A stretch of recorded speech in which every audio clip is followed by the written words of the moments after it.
নফস মানুষের মনের চাহিদা মানুষকে বার বার বার বার গুনাহ করতে আগ্রহী করে।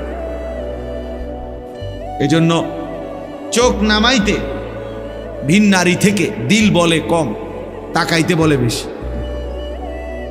সবাই আমরা কল্পনা করে দেখি, মনে যেন ভেতর থেকে কে যেন বলতেছে দেখো, দেখোস না, দেখবি না, আর একটু দেখে ফেল, কিন্তু দেখবা না, সাবধান, আল্লাহ তাআলা দেখতেছেন, আল্লাহ তাআলা হিসাব রাখছেন, ডানে বামে ফেরেশতা লিখতেছে, হাসরের ময়দানে বিচার হবে। এই কথাটা মনে করানো ভিতর থেকে, এটা কম, এটা কম। এই জন্য আল্লাহ তাআলা বলছেন মানুষের মনের চাহিদা মানুষকে